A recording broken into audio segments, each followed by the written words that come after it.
Are you ready? It is time for another episode of Broad Street and Beyond, where everything Philly sports at Central PA is in play.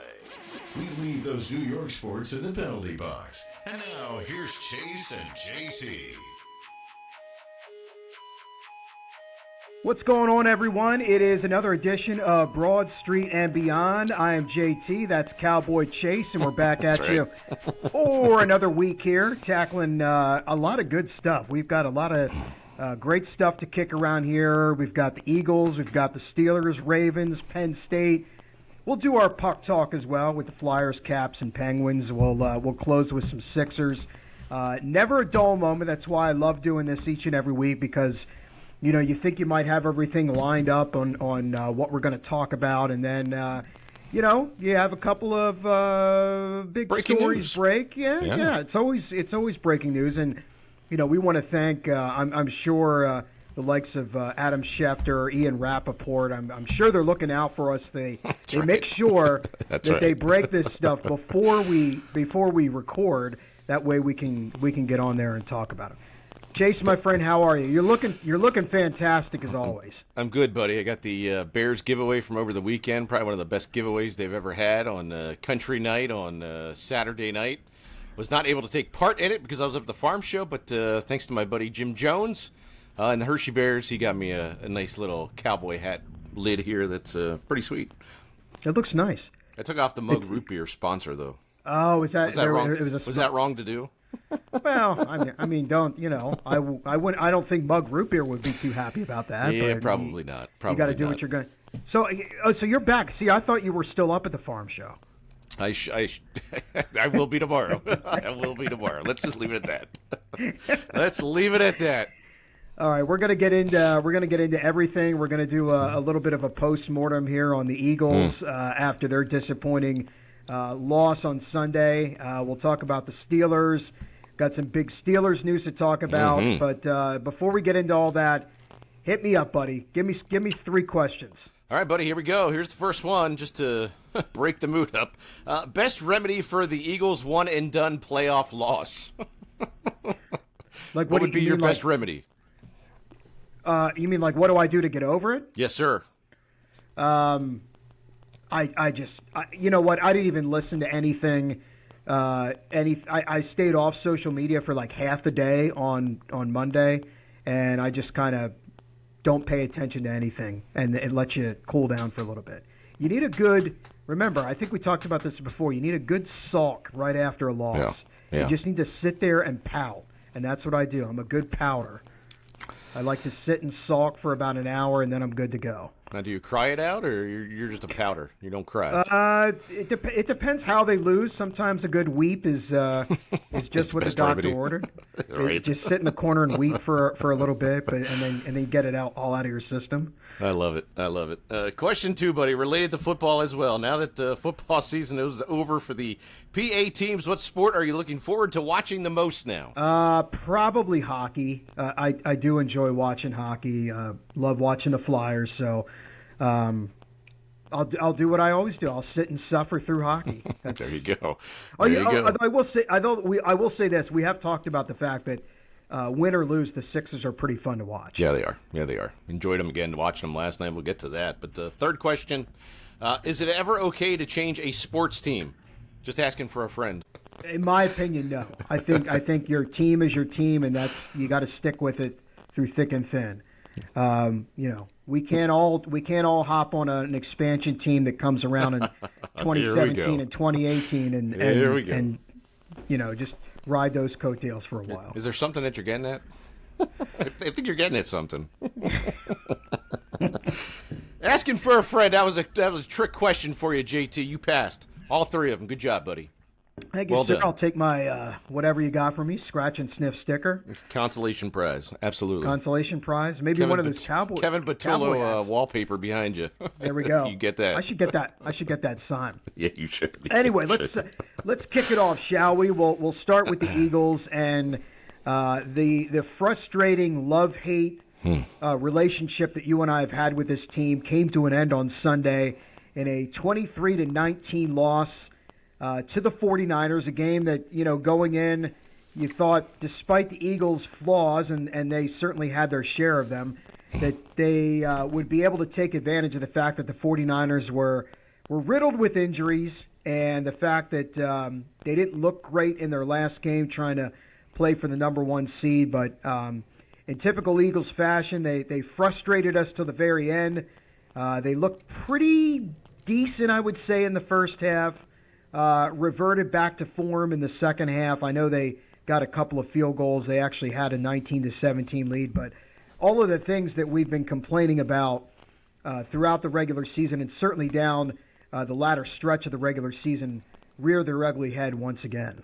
Yeah, and I think for the most part, I mean, we probably both can say at this point in time, thank goodness that season is over. I mean, another game where it was tale of two halves. They had a decent first half. They had the running game going. They had the passing game going. Got Goddard in the mix a number of different times. They came out in the second half, and they seemed like a completely different football team once again in that second half of the game, in a team that they certainly should have beat. I mean, once Kittle went down for the 49ers, I mean, what else did they really have? And thinking at that point in time, I mean, you're thinking 49ers are done, right? The Eagles got this one in the bag. Kittle's out, their best wide receiver. They've been getting to the quarterback in the backfield. The defense looked pretty darn good, but there were just some certain plays. I mean, even Zach Bond had an off game. I don't know if you took notice in that. There were times that you could watch him, and he was just running around the field like he was lost.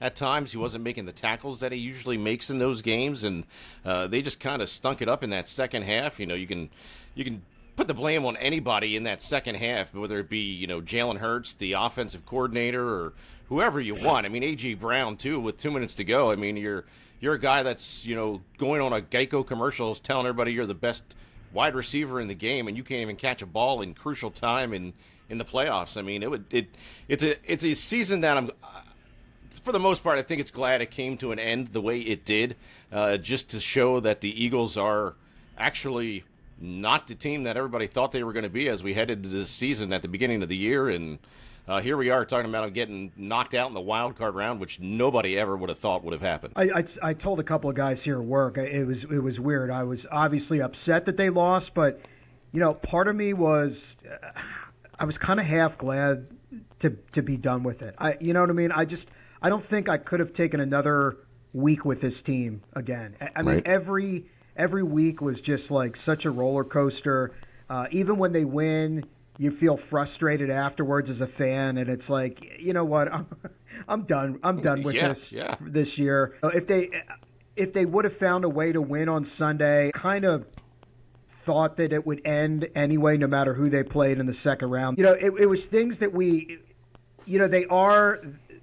they showed you what they are. And I know, like, as Eagles fans, we were hopeful that with as elite as the defense looked at times, that maybe the offense, we were kind of hoping that, when the playoffs start, the offense will figure it out based on the personnel and based on the fact that that's basically the same grouping that won a Super Bowl last year. But it just goes to show, like, if you're struggling like that through most of the year, you can't just flip a switch. I mean, you and I mean, how many weeks throughout the season did we come on here and we would talk about, a 10-7 win over the Packers. Boy, the defense looked good, and once that offense figures it out, or the 16-9 win over the Lions, or the 13-12 win over the Buffalo Bills. And you're right. And they never, the offense, they never did get it figured out. And there's a lot of blame to go around. It'll be interesting to see the long knives come out over the next couple of weeks, stuff that gets leaked out by one side. You'll hear stuff that it's Jalen Hurts. He can't. He's very limited in what he can do running an offense. You'll hear the blame shift to Kevin Patullo and the horrible design on the offense. You'll hear about the offensive line being hurt and banged up, and really I think it's a combination of all those things. But certainly, right before we came on here, we found out that it looks like Kevin Patullo is in fact gone as the offensive coordinator. Adam Schefter tweeted out that he was fired. Now, I did see something. Jeff McClain, who covers the Eagles for the Philadelphia Inquirer, his reporting says that he was removed as the offensive coordinator, and that he will be relegated back to passing game coordinator. Yeah, and on the Eagles, what he was doing before, basically what he was doing last year while Kellen Moore was running the offense. Yeah, on the Eagles' Facebook page too. I guess Sirianni put something out saying he had to let him go. So I don't know if that was necessarily one from Howie and Lurie, but seems like Nick Sirianni pretty much made that decision to let him go and send him on his way, which is good. I mean, and that's I'm not a big Jason Avant fan on post game live, but he brought up a good point after the game, just saying flat out that you can't have a quarterback like Jalen Hurts and have a first-year offensive coordinator come in there that doesn't know how to adjust when the team's down, doesn't know how to run plays when the team is struggling. That was obvious all season long, and he needs somebody that's a veteran offensive coordinator in there that can adjust when they need to adjust, and that's something that Patullo certainly didn't do all season long. No, it never seemed like when things weren't going right, they could make the kind of adjustments they needed to. And I don't know if it was a conservative approach. I mean, you go back to when we really started to have worries. You go back to that Cowboys game when they had the 21-0 lead, and they just sort of parked the bus in the second half and did next to nothing, and ended up losing that game. And that was when we really started to. It's not like it wasn't on our radar. Again, before that, there was the win over the Lions, the win over the Packers. Where they didn't do a lot offensively.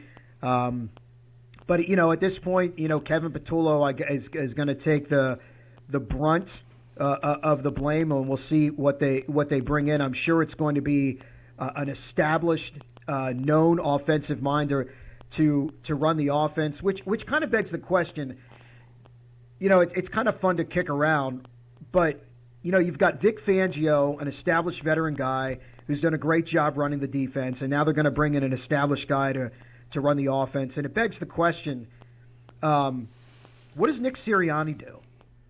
As far as offensive coordinator? Well, or even with anybody on that staff? What is he heavily involved in? Right. Yeah, I mean, you question that all the time. I mean, was he a guy that was maybe adjusting when Patullo wasn't adjusting this year on offense? I'm not 100% sure what Sirianni is. I mean, obviously the Eagles aren't going to fire Nick Sirianni already with all that he has done. That's not going to happen. But I mean, you don't even know where to pinpoint, what exactly happened. I mean, even the pass rush in that game was atrocious. Quenyon Mitchell, right off the bat, man, was toast on those pretty much three consecutive plays, all back to back where he was toast. The pass rush was atrocious. The secondary didn't look too good in that game. I mean, and clearly when you look at the season in a long shot too, I mean, Saquon Barkley even said it after the game, man. He didn't have nearly the season he had last year. Hurts didn't have nearly the season he had last year. No. A.J. Brown didn't have the season he had last year. I mean, a lot of those guys just did not perform. Was it the play calling, or was it really something even more to that? And like you said, I mean, I think we'll see a lot more here in the next couple of weeks as far as what the fallout is from the Philadelphia Eagles. But a team that you and I agree, man, top to bottom on paper, best team in the National Football League. Top to bottom. I mean, they have so many playmakers on that offensive side. They have so many, not only possibly future Hall of Famers on the defensive side too. And they just could not put it all together for a complete season this year at all. Yeah, obviously they're not. I mean, they're not going to fire him just because I don't know what kind of a look it would be for the Eagles as an organization to get rid of a coach who's taken them to the playoffs 5 years, 2 Super Bowl appearances, 1 Super Bowl title. However, the trend that seems to be emerging here is you kind of look back now, sort of a broad view snapshot of the last couple of seasons. You have them, they go to the Super Bowl in the 2022 regular season, and they do it. After that, they lose Shane Steichen as offensive coordinator. He goes on to become head coach of the Colts. Also, they lost Jonathan Gannon in that offseason as defensive coordinator. He went to become head coach of Arizona. He's now since been fired. So then the following year, they come back and they promote Brian Johnson to take over for Steichen as offensive coordinator. That season completely falls apart, and that offense struggled at times. They get blown out in the wild card round the following year against the Bucs. So they get rid of Brian Johnson. They bring in a more established guy in Kellen Moore. He kind of revamps that offense. They go to the Super Bowl last year, and they win the Super Bowl. Now, unfortunately, Kellen Moore gets a head coaching job out of that with the Saints, and now Sirianni's allowed to promote Kevin Patullo as offensive coordinator, and what happens? They struggle again. Yeah. So it's like whenever it seems like Sirianni has autonomy to kind of, promote from within his ranks, the offense seems to go flat, and then they need to find somebody from the outside to come in and fix it. Yeah. And that's why I start to, that's why you're like, well, wait a second, like what's going on here? Where's the consistency? Now I know they're losing some of these coordinators, but maybe it's time hopefully they bring in a coordinator, somebody who's is as successful as Fangio is with the defense, that doesn't have any dreams of becoming a head coach one day. Yeah, I mean, they're going to be looking at their 5th offensive coordinator in 5 years after this. I mean, it's which direction do you go? Who knows? But the Eagles got a lot of sorting out to do. I mean, also you got to look at who's going to come back on that team. There's all kinds of notable free agents. Absolutely. Yeah. Goddard, Blankenship. You got Brandon Graham, who's probably going to retire, I would think, for good. Right. Jalen Phillips. You got Fred Johnson. You got Nakobe Dean out there, all free agents in the offseason. Yeah. I mean, they're going to have a lot of free agents. I mean, which direction do you go? I mean, it's going to be interesting to see what happens with the fallout of the Eagles. They certainly had the team to do it, but I think for all of us to see it end the way it did. I mean, Jake Elliott had his struggles. He had his struggles in that game with missing the extra point right off the bat. It's going to be an interesting offseason for the Philadelphia Eagles. Yeah, I think they would like to bring Jalen Phillips back. I don't know. I could see Nakobe Dean not coming back and them just deciding to go with Jahad Campbell in his spot starting at linebacker. And again, a lot of this is going to depend on the kind of money that gets thrown out there in free agency. At this point, the Eagles I think are going to start to run into some cap problems. So whether or not they're going to be able to afford to keep a Dallas Goedert or even a Reed Blankenship, this might be one of those situations where they're going to have to really hit on their draft picks in the upcoming draft to sort of fill these gaps, which they have been able to do before. Now, whether or not you can keep repeating that, that remains to be seen. The other issue is you hear a lot of chatter out there is, what's up with A.J. Brown? Are they gonna move on from him? And to me, it looks like the economics of it would indicate that it's going to be awfully hard, because if they were to get rid of him before June 1st, before the start of the before the June 1st deadline, I think he would carry something like a $72 million cap hit. Right. So you're saying A.J. Brown's coming back, huh? You think A.J. Brown will be back? I think he's going to have to be back. I mean, just from a pure dollars and cents standpoint, unless the Eagles decide that it's such an untenable situation between him and Jalen Hurts, and maybe just if he's a negative influence on the locker room, that they're liable to bite the bullet and just here's the thing about Howie Roseman when he puts together a roster. He gambles, and he's in win-now mode. He's not afraid to have the team kind of suck for a year or two before he kind of recoups some of the losses and with some of the draft picks and clears out some cap room. So, there's a chance. There is a chance the Eagles could not be very good that next year. A chance. I'm just saying. Yeah, I think. I mean, we've been here before. Howie Roseman has been through this. Jeffrey Lurie has been through this, and I think throughout all the years, and here's the fact that somebody brought up too, the Eagles have went Super Bowl, then they lost in the wild card round, then they went to the Super Bowl, and now they lost in the wild card round. So next year, is it a Super Bowl again? Baby. Is it a Super Bowl for the Eagles? I mean, that's the current trend. But Howie Roseman, Jeffrey Lurie, I mean, I have full confidence in both of those guys. Those guys are certainly, like you just said, they're a win now group with the Philadelphia Eagles, and if you're not doing your job, they are certainly not afraid to pull the trigger and go a different direction. So we'll certainly a lot of stuff here to keep an eye on here as we get through the next several weeks, as everything starts to simmer down from from the loss, and obviously the first shoe is already dropped with, Kevin Patullo will not be back, so it'll be interesting to see what names start to surface as far as who's going to be the new offensive coordinator next year. And, of course, before you know it, we'll be talking about, the draft and free agency. And so I'm sure there'll be plenty of Eagles material to talk about. But, staying here in the Keystone State, we were all set to just kind of break down the Steelers' loss last night to the Houston Texans in the wild card round. But a couple of hours before we're ready to record this, the news drops that Mike Tomlin has decided to resign as the head coach of the Pittsburgh Steelers after 19 seasons, exactly 1 week after John Harbaugh was let go as Ravens head coach after 18 seasons. So he says that he. As so he says. So your thoughts on when you heard about Mike Tomlin telling the team that he is stepping down as head coach? I wasn't surprised. I mean, if you were here with me last night after that game on the Steelers, and I was typing up all my stuff that I usually type up after the game, the very next line that I put after all my notes from the game was, "Will Mike Tomlin be back in any sort of fashion with the Pittsburgh Steelers?" And I kept telling myself, I mean, if they win this game, could he be back? If he wins the next 2 games. It's tough to say. I mean, he's been there with them for 19 seasons, but there is no sports team these days that is not a what have you done for me lately team that is out there. I mean, everybody's looking to win right now. You saw it with John Harbaugh. I mean, he is an absolute unbelievable head coach, John Harbaugh. He's not going to have any problem. We already talked about that, of getting a head coaching position. Mike Tomlin's going to be the same way. I mean,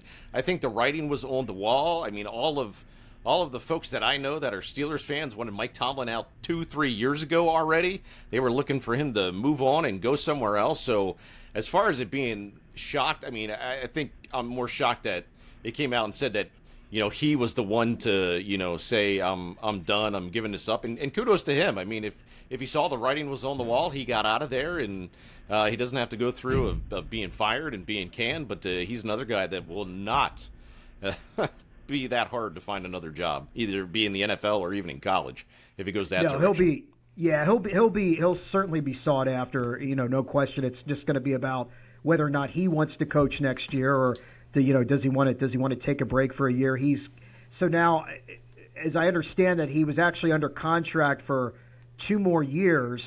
So with him deciding to resign and not being fired like Harbaugh was in Baltimore, the Steelers still actually retain his rights if he were to decide to look into being a head coach somewhere else. And now I'm sure I would think that's a mere formality in a team. And if a team decided they wanted to make Mike Tomlin their next head coach, I'm sure the Steelers wouldn't block that unless they're convinced that he just needs a year away and then he's going to come back as head coach or something like that. But that would be unprecedented. Would they have like 7 consecutive seasons where they haven't had a playoff win?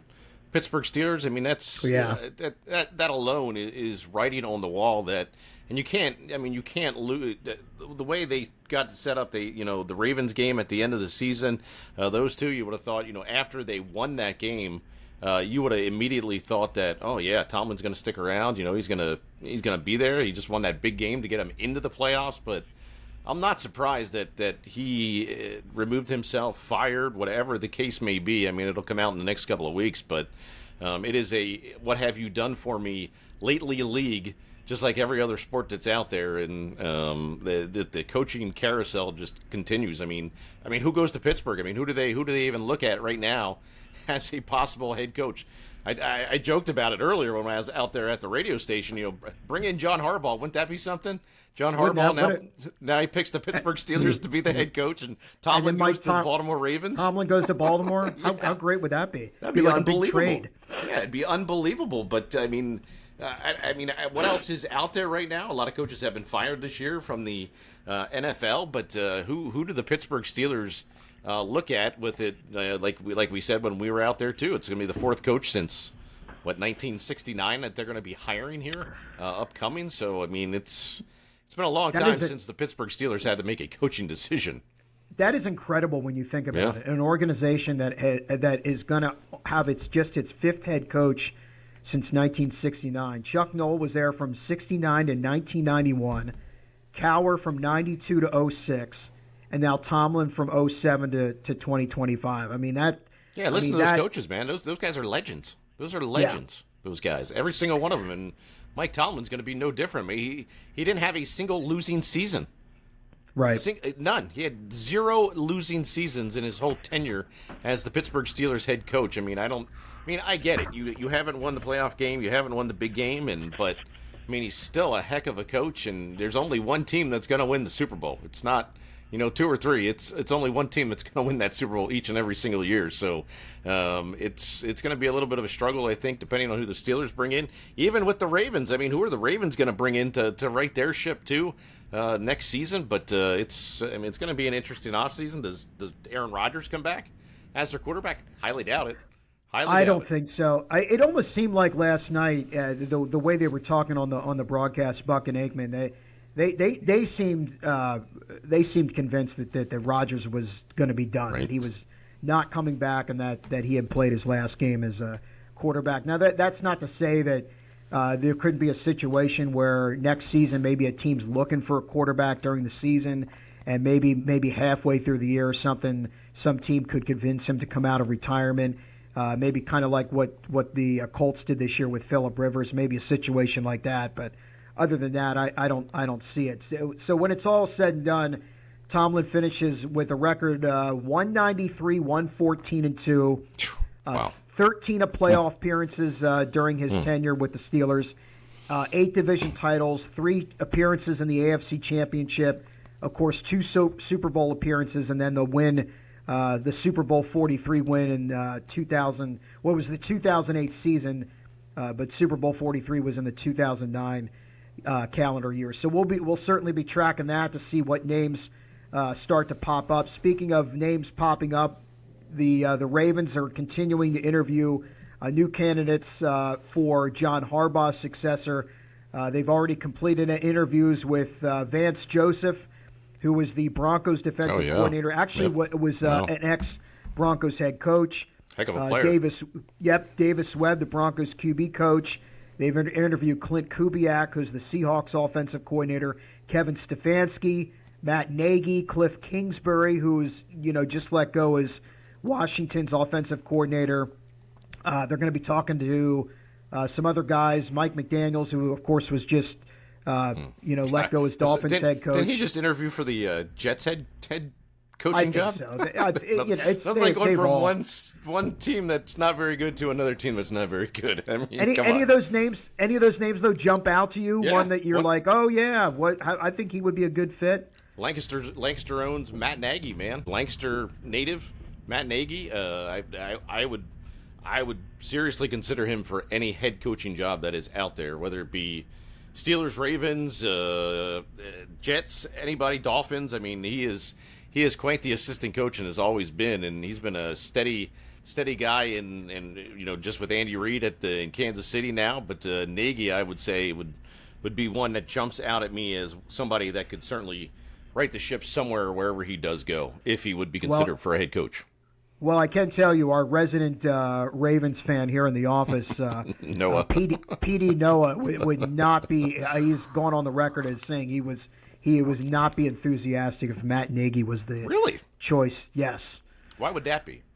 I'd love to get his take on that because Nagy's been a pretty consistent head coach throughout his whole career. If he was still in the building, I would grab him and just drag him on the pod right now. Yeah, that's Should I interesting. Call him? Yeah. Should I call him? We'll bring him on. We'll bring him on the podcast when they hire a coach. We'll bring him on when they hire Nagy. There we go. That's a great idea. We'll bring him back. Yeah. Put him on the spot. We'll get Noah's take, Noah's knowledge about the Baltimore Ravens head coach, and then of course we connected to that John Harbaugh.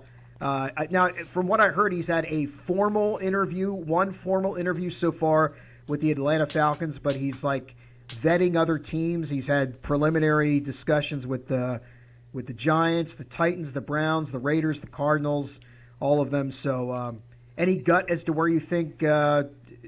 feeling as to where you think he might end up next year? Mike Tomlin? No. John Harbaugh. John Harbaugh. Steelers. I think that would be so epic if he would end up in Pittsburgh. I really, really do. I mean, he's a heck of a coach. I mean, you got a young team in Pittsburgh. I mean, you're going to need, obviously, who's their backup in Pittsburgh? Who do they have? The backup quarterback? Yeah. Mason Rudolph. Okay. I mean, I think he's a guy I hope their starter's not going to be Mason Rudolph next year. They could develop him, but they obviously will need a starting quarterback of some sort to start next season. But how about Jalen Hurts? No, I don't think the Eagles are getting rid of Jalen Hurts. I don't think they're getting rid of Jalen Hurts. Nah, how about ain't getting rid of Tanner McKee either. How about they trade Tanner McKee to the Steelers for a couple draft picks? And trade Jake Elliott, maybe. Maybe they can trade Jake Elliott, turn him into a quarterback because you think Jake Elliott will get your first round pick? He can't kick anymore, so he might as well take up maybe a different position. But it's going to be interesting to see where Tomlin does go and where Harbaugh goes, because I mean, all these coaches that have now been fired, been let go, removed themselves of what direction they're going to go. I mean, obviously, some of these teams already had something in mind prior to firing these guys, and Harbaugh's going to go somewhere. Why not Pittsburgh? Why not wave that yellow stinky towel that they have all around, and that terrible towel, and just stuff it right in the Ravens' face, man? Why not? That black and yellow, terribly stinky, smelly towel, right? Yeah, that's right. Never been washed. Well, it would it would never be washed in my house because it would never be in my house. That's right. You and me both. I agree. I like love that. The way you think. Switching gears real quick here to Penn State. So the dust is starting to settle here.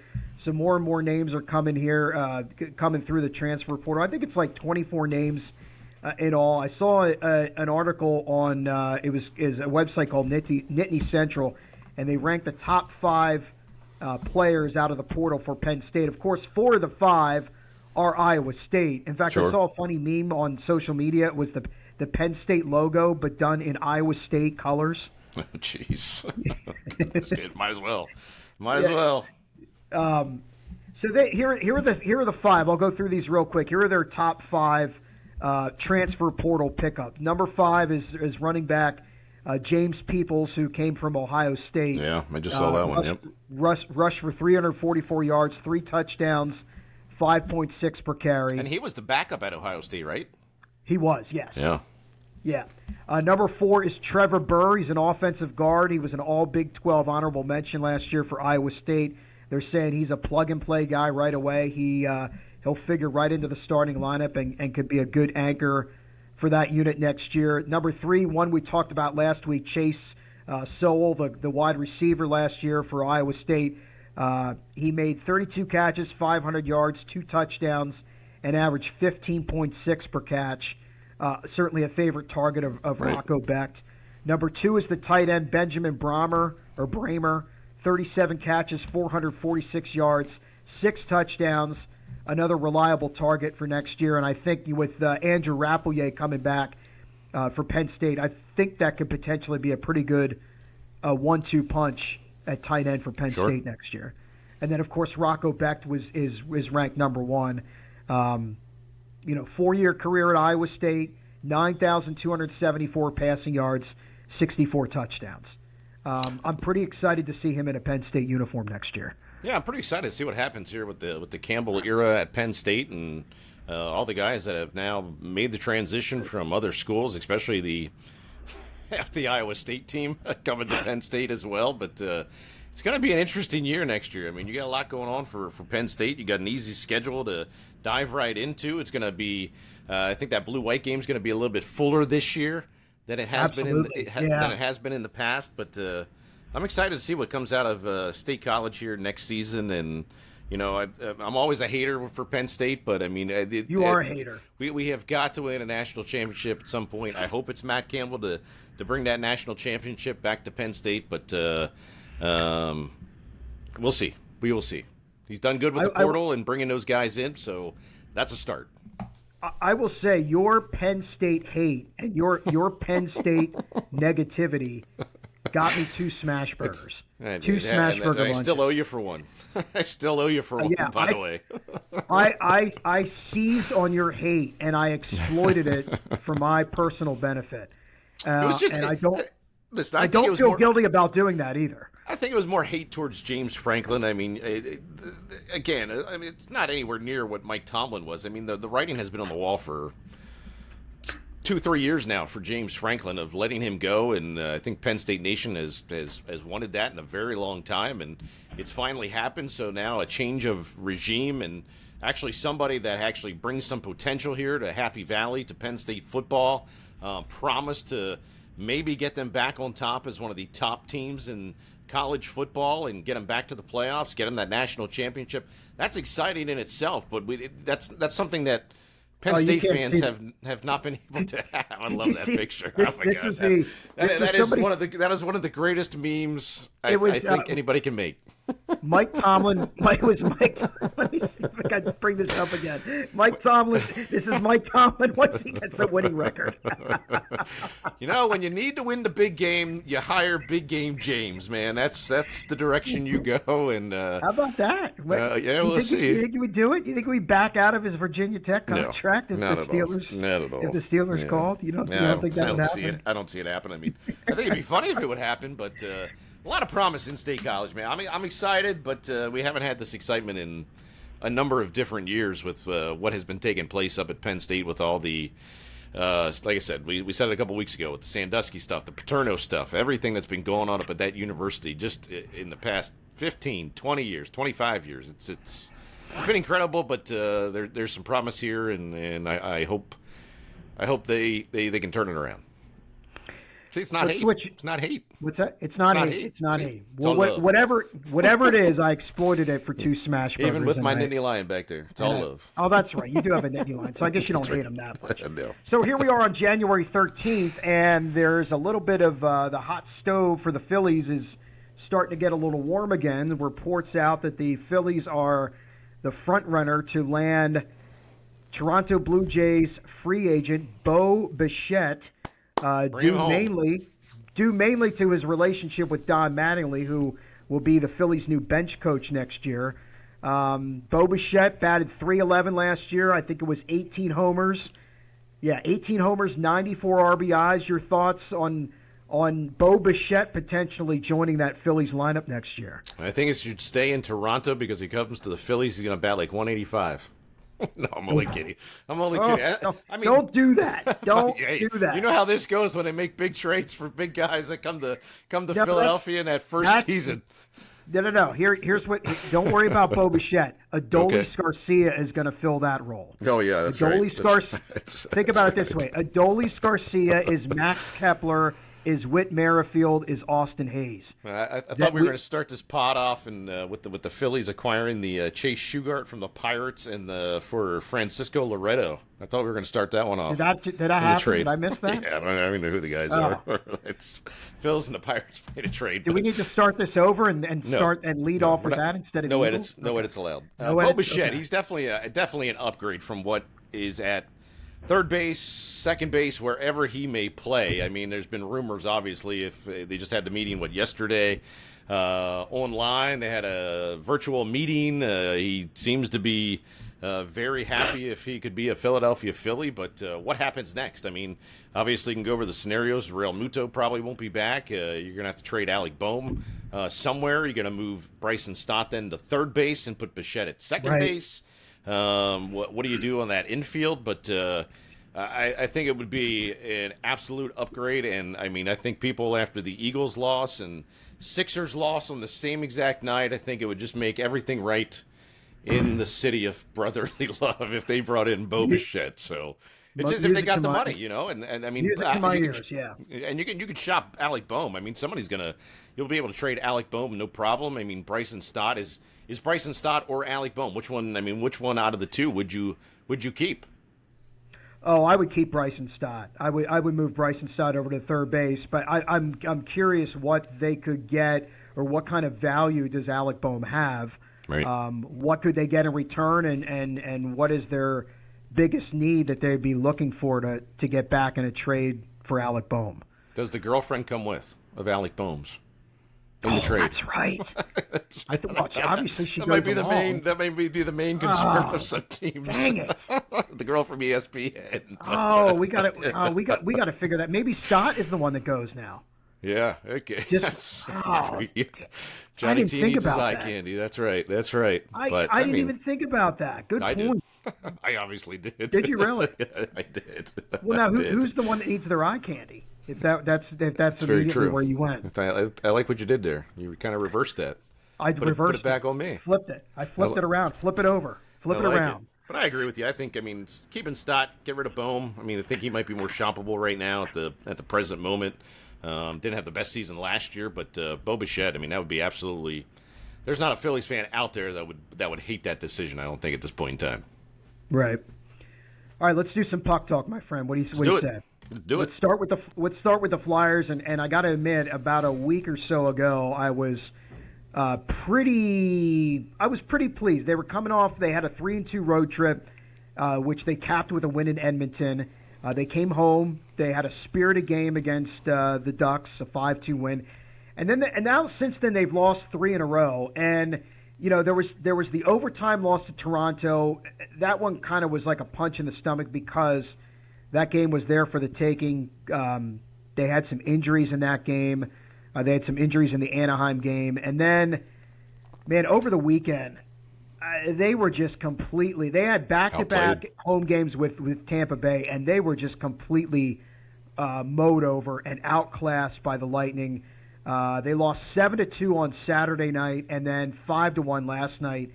The power play is a big problem. The goaltending – I don't know that I'm really going to put that on the goaltending. That the Flyers are a little bit banged up right now, but man, the effort was not there. And I guess the disheartening thing is, though, even though, the Flyers are hanging in there in the division, it just showed me what a huge gap there is between a team like the Lightning and a team like the Flyers. And whatever optimism I might have had about the direction the Flyers are going, that optimism right now is really, really tempered right now. Maybe it's just a bad stretch they're going through, but they do not match up well against a team like the Lightning at all, against teams like that. Yeah, Tampa Bay just simply outplayed them in the past 2 games. Obviously Saturday night you were without Drysdale, you were without Konechny, you were out with Brink. They were all out with injuries on Saturday night, and that 7-2 thrashing that Tampa Bay gave them. But even last night, the Flyers seem to be. It's either they struggle when they first come out of the gate in the first period, and sometimes they've been now really having a tough time in that second period. That's what they struggled in that second period on Saturday night in Tampa Bay. And some of the guys that were contributing when they were on their little win streak that they had, those guys kind of. You're not hearing much about Michkov now anymore. About what he's doing out there on the ice. Is it time to get rid of Michkov and move on from him? But you're not seeing. You can't have Dan Vladar back there and Ersson trying to make these saves, and these guys are kind of wide open right in front of the net the way they've been leaving guys open. And Kucherov, you're up one of the best in the NHL in Tampa Bay with Kucherov and what he did against the Philadelphia Flyers this past weekend too. So they just can't hang right now with those bigger teams and the teams that are stacked just the way that Tampa Bay is. And now it's their 3rd straight loss for the Philadelphia Flyers, 2nd straight to Tampa Bay. Yeah, again, you would think. I guess the real disheartening thing about it is, okay, the 7-2 loss on Saturday night. Maybe bad night. You just flush that down the toilet. You would think that coming back against the same team, you'd be a little bit more determined, and maybe even you play really well, you lose, but they just. Again, it was another awful effort, and it just looked like. Man, you take a step back and you're like, man, the Flyers aren't even close to that team. So we'll see now. They hit the road. They've got back-to-back road games Wednesday and Thursday night. They're in Buffalo Wednesday. They're in Pittsburgh on Thursday night. So we'll see what happens when they get back out on the road. Right now, still technically 3rd in the Metro, 3 behind the Islanders for 2nd, but now 7 behind Carolina. But you've got that 2nd to 5th, I think, all separated by, I think it's just maybe like 4 points. So you've got a real bunch. Now it looks like Carolina's starting to distance itself a little bit. You got the Caps that are certainly right there with the Flyers, tied in points. but they've played 2 more games than the Flyers. They looked really good on Friday with the win at Chicago, but then they lost 3-2 in Nashville on Sunday, a game which I think 5-on-5 they had the better of the play, but they gave up some power play goals. But again, and we've talked about the Caps for a while, I think you got to go back to like late November, early December, where they've put together like a real sustained winning streak. Mm-hmm. It's been really up and down since then. They've actually had a couple of 3-game losing streaks in there, but a lot of it's been alternating, wins and losses. I know part of it is, they're also getting hit by the injury bug right now with Tom Wilson out, Pierre-Luc Dubois, Jacob Chikrin. He was out for illness. He's a game-time decision. They play Montreal tonight, so he's a game-time decision. Justin Sordiff, who looked really good against Chicago, he's out tonight. He's day-to-day. So, again, it's just a matter of can they ride this out. Again, I like Washington's depth over Philadelphia's, especially back on the blue line. Like guys like Ferrari and Carlson were making really nice plays against Chicago last week. We certainly know the type of impact that Chikrin can make back there as well. And I think they have more consistent goaltending, but we'll see. Now they've got a 3-game homestand starting tonight with Montreal. They got the Sharks on Thursday, and they got the Panthers on Saturday. So, yeah, this is a real make or break week. I mean, you look at the Penguins too. Are they going to kind of now start to separate themselves from the pack? It's going to be interesting to see. You've got that bunch there of the Islanders, the Flyers, the Caps, and the Penguins. Does one of those 4 kind of emerge out of that pack and try to make a serious challenge to Carolina in the Metro, or do you start to see some of these teams kind of fall back a little bit, and vice versa? Do teams like the Devils or Columbus or even the Rangers try to make a move up the standings? Yeah, and I think you hit it on the head with the Capitals. I mean, they got 3 other top scorers that are out of that lineup right now. That they're just looking for guys that. Who's going to be the next big scorer? Ethan Frank has been playing fairly decent of late. Ryan Leonard has played pretty decent for him as well. But who can the Caps rely on right now with those 3 guys out of that lineup to get the scoring? Alex Ovechkin certainly hasn't been up to puff where he's been, although he's got 20-plus goals. So, I mean, I guess that's not too bad already for Alex Ovechkin, but not a season like he's had in the past. And which one of those teams out of the 3 is going to actually make that run? The Penguins went on a little bit of a losing streak. They went on a winning streak. Flyers did the same thing. The Caps did the same thing. It's that Metro division that just keeps going all over the place from, probably that second spot on down. I mean, it's like you have mentioned. I mean, that first spot's been pretty content by Carolina for quite a long time here in that Metro division here in the past couple of weeks. So, I mean, who's gonna emerge after that second place team? And it's gonna be all over the place, I think, throughout the season, and you're seeing it right now. Yeah, now you look at the Penguins. Now I just saw today that Erik Karlsson, who was having a pretty good year. Yeah. Looks like he's going to be out a couple of weeks. Brian Rust, he's been banged up. He's come back. He's actually having a pretty decent season. He's going to be day-to-day, so they're dealing with their own injury issues. I saw something funny that I was looking on a couple of the Penguins message boards. Apparently, there's Kevin Hayes. You remember Kevin Hayes played for the Flyers? Oh, yeah. Yep. Certainly was not too popular when he left town here in Philadelphia. Is not too popular right now in Pittsburgh. Apparently, there's some stat, and I don't have it right in front of me.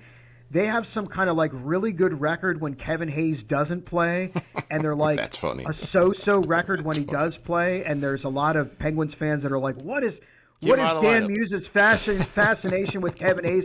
Plus, right now he's actually centering a line with Malkin. Like Malkin's playing wing on a line where Kevin Hayes is the center, and I know that doesn't make a lot of Penguins fans too happy. So, yeah, and the funny thing about the Pittsburgh Penguins, we've said it all season long now. With when Crosby, Malkin, and Letang get involved in scoring, the assists in any hockey game. I'd love to see the stat of when Crosby scores this season, or Malkin scores, or Letang scores, or has an assist, how many games they have won. because it's probably pretty incredible as far as where that ranks this season on games that Pittsburgh has won when those guys have contributed in those hockey games, because when they don't, it's obvious. You saw that the other night when they got 0 goals, 1-0, kind of a boring game. Didn't produce pretty much anything on the ice for Pittsburgh. And when Malkin, Crosby, and their veterans get going, that's when everybody else starts to tick. Yeah, it's weird. I almost want to. I don't know if I want to say it came out of left field, but I mean they were riding the 6-game winning streak, and then it was like, boom, a 2-1 loss at home to Calgary, and Calgary is really nothing special. Right. And then the next night, the 1-0 loss in Boston. I mean, it wasn't like they were getting blown out, but you would certainly expect at least to split there, and certainly to score more than 1 goal in those 2 games combined. So we'll see. Now they've got a tough. Prior to that, they beat the Devils 4-1 for their 6th straight win. Right. Right. And actually in that winning streak included a win over the Hurricanes and sweeping a home and home with Detroit. And Detroit, who's, it's Detroit and Tampa right now are battling out for the top spot in the Atlantic Division. But we'll see. Now the Penguins, they've got the Lightning tonight. The Lightning, of course, are red hot. They won their 10th straight last night with the win over the Flyers. And then, of course, the big Flyers-Penguins game coming up Thursday night. And then it's Columbus. It's the Penguins and the Blue Jackets coming up on Saturday. So, again, it'll be interesting to see. We kind of take this week by week.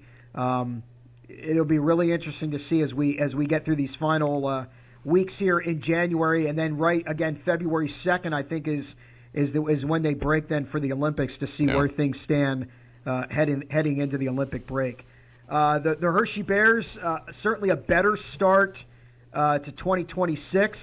They not so great to close out 2025, but 2026, they got a split over the weekend with the Cleveland Monsters. They had the weekend sweep previously against Rockford. They get the 3-2 win on Saturday night over the Monsters, and then the 3-2 overtime loss to the Monsters on Sunday.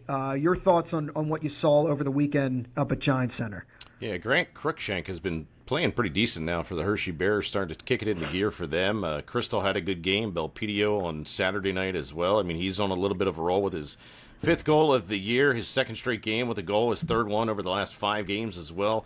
But you're seeing a lot of the guys, and congratulations, by the way, to Aaron Ness, 460th game played with the chocolate and white on Saturday. That is absolutely pretty incredible for Aaron Ness, so that's kudos out to him. Stevenson was good in goal on Saturday night. They switched it up again and went the opposite direction with Mitch Gibson on Sunday night.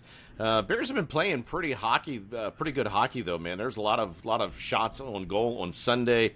36-30, I believe it was. If I look here, 36-30.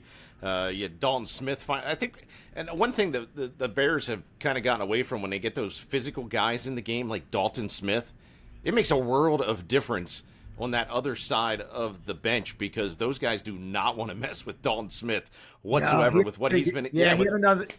He had another good scrap on Sunday. Yeah, with what he's been able to do, I mean, they want no parts of that, and I think that just changes up the whole entire mentality of the Hershey Bears team, and even the team that they're facing with Dalton Smith or some of those big guys that get out there and start messing around with, like Sam Benton when he's in the game too. But Bears have been playing some pretty good, consistent hockey here of late.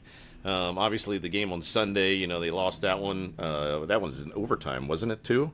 Yeah, they lost in overtime, but they had the lead in that game, and actually Belpedio had a really a grade A scoring chance in the second period that would have given them a 2-goal lead. And I think if they could have gotten that one, I think they might have been able to find a way to win that one. But they just they couldn't quite lock that one down. It really would have been nice to get 2 back-to-back weekend sweeps. But nevertheless, 3-1. Now they've got one more game in this homestand coming up tomorrow night against the Wolfpack, the Hartford Wolfpack, and then they head to Charlotte coming up this weekend. I believe it's Charlotte, if I'm not mistaken. I think it's Saturday and Sunday. I think the bigger story is the Mites game that turned into a brawl at Hershey that has gone viral in every single state in the United States, and it was on Inside Edition last night. It was on NBC Nightly News last night. I mean, my word! But that was staged, right? If it was staged, those kids were having no holds barred, especially that goalie that was in white, man. He bulldozed that one kid right over. That kid's lucky he didn't get a concussion or something happened. I thought I heard that somebody came out and said it was staged. Yeah, I think it was staged, but I mean, if you actually did, you see the video of it? I Watch did. Any of it? Yeah. Yeah. I mean, if you see the video, I mean, some of those guys are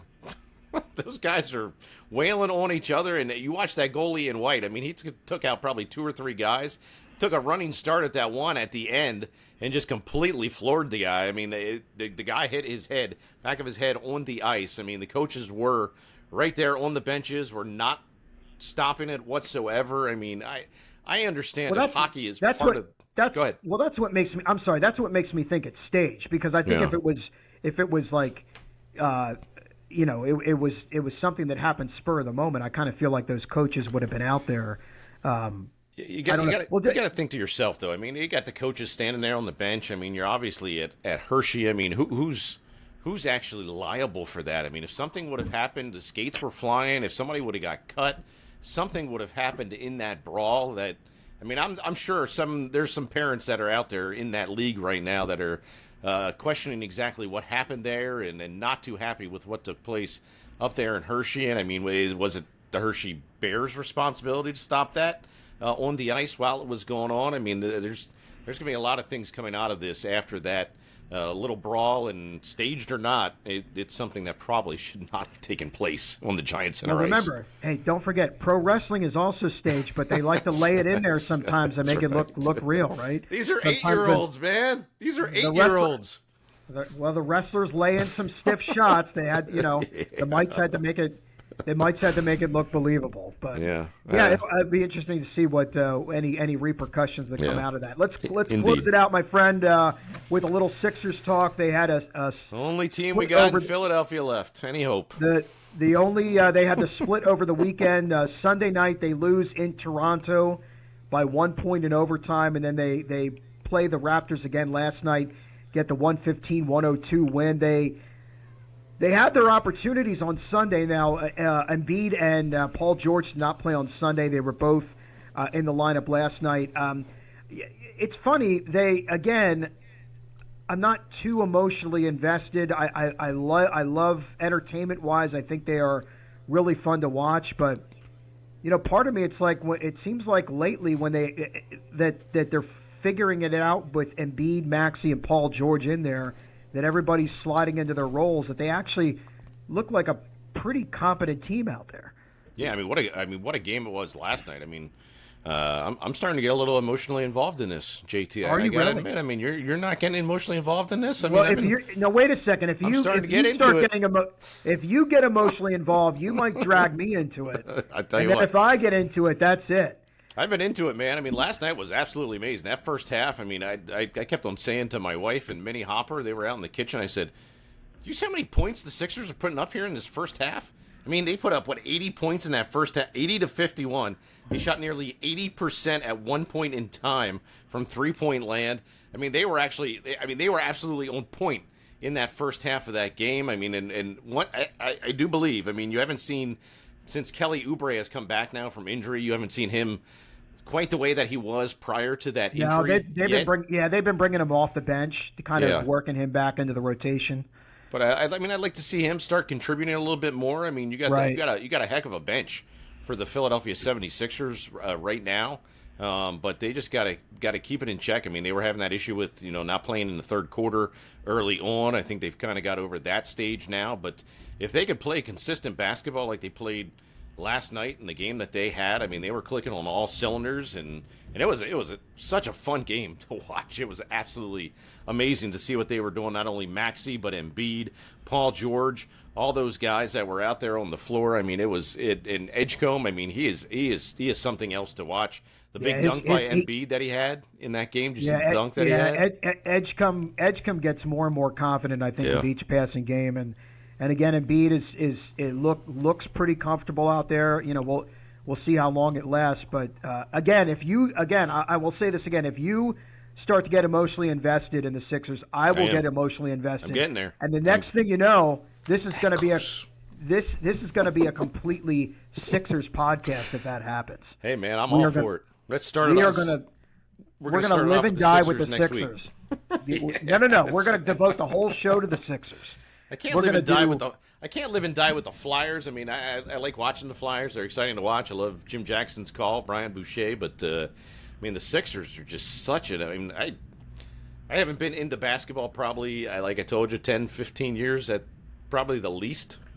It's probably been longer than that, but Sixers got me emotionally involved in this season, and they're playing some pretty. Oh, you just admitted it. No, you just. Oh, that's it. They're playing. They're playing some decent basketball, man. You pulled me in. You pulled me in, brother. If you're in, I'm in. And you know what? The reason I haven't watched basketball is because of all the street ball and the carries, the walks, the number of different dumb things that they let go by now in the NBA. But Sixers are playing the right way. You know, I love the coach, man, and I tell you what, it's a fun team to watch. I love basketball. It's my sport now. Let's do it. Next pod, we're going to lead off the show with the Sixers song.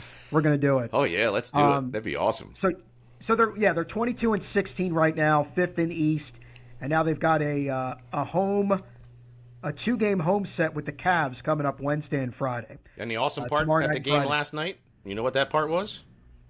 Oh, Kyle Lowry coming in. That was a awesome. really, really cool moment. That was. I'm glad you brought that up. That was really cool. The Raptors fans chanting for Lowry. We want Kyle, or we want Lowry, and they put him in. He comes in the game and he just soaks it in and shoots an air ball right off the bat. Yeah, he does. But what a really cool moment that was. Yeah. That was so cool. Huge part of Toronto and the Raptors basketball, man. They won the title in 2019. Yeah, with Lowry in that game, and all the Sixers guys were wanting him to get in the game, and just as far as a career that Lowry has had, pretty amazing, and to come back home and get in that game, and the applause and the cheers, and I mean it was awesome to see, it really was. Yeah, it really was. It was a really cool moment, a real feel good moment, and what better way to close out another edition of Broad Street and Beyond with a good feel good moment, because when I come on here, I always feel good. I'm full of great feelings and emotions. And now that you're emotionally invested in the Sixers, I'm emotionally invested in the Sixers. I'm going to wear my Sixers jersey next week. Oh, awesome. That would be great. Which one? I can't tell you. It's a special one. It's Willie a very Burton? special one. No, it ain't Willie that Burton? special. It ain't that special. Tim No, Perry? it ain't that special. No, it ain't that special. One of their best players, but in a different number. Okay. That he used to wear. But I look forward to that. I live through your wardrobe. I think that's been well established before. So, yeah. My friends, that wraps up another edition of Broad Street and Beyond. Chase, as always, it's great to talk with you. We'll do this again next week. Thank you to all of you out there watching and listening and helping our subscriber base grow and grow. Remember, spread the word, like, share, and subscribe.